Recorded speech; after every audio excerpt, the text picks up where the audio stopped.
Every moment of your life, you're answering 3 questions. First question is, what are you going to focus on? So the most powerful decision we make, and most of us don't make it consciously, is what are we going to focus on? We don't focus on everything. We focus on a small number of things, and that's what we experience in life. Because you could be focusing right now on the blood rushing through your left ear or the touch of your clothes against your skin, but you don't. Most of what your brain does is distort, delete, and generalize to make life simple. And the problem is when you distort, delete, and generalize, you miss a lot of your life. And focus, write down, equals feeling. Whatever you focus on, you're going to feel, even if it's not true.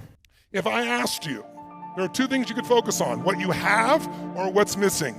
Which one do you spend more time focusing on?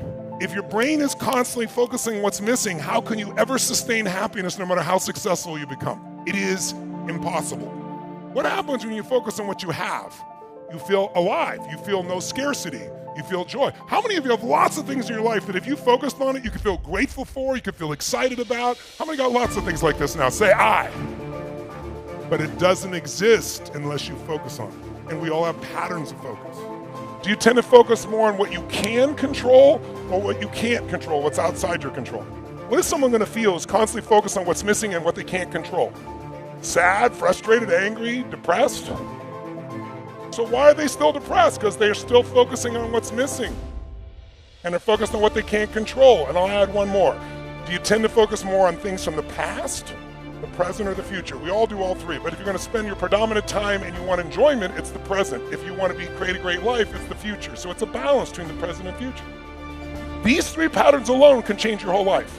The second question is, what does this mean? Because the minute you focus on something, you have to give it a meaning. Is this the end or the beginning? Is God punishing me? That's why this problem happened? Is God challenging me? Or is this problem a gift from God? See, if you think it's the end of a relationship, are you going to feel the same way, act the same way as if you think it's the beginning of a relationship? Yes or no? No. The meaning changes the answer to the third question, which is, what am I going to do? Because meaning equals emotion. Whatever you give a meaning, you're going to have a feeling. If you think God is punishing you, you're going to have a very different feeling from that meaning than you think God is challenging you or this problem is a gift from God. These 3 questions are happening every moment of your life. And if you're not careful, they take control of you. We are the people that create the quality of our lives. We got to change what's going on here and here.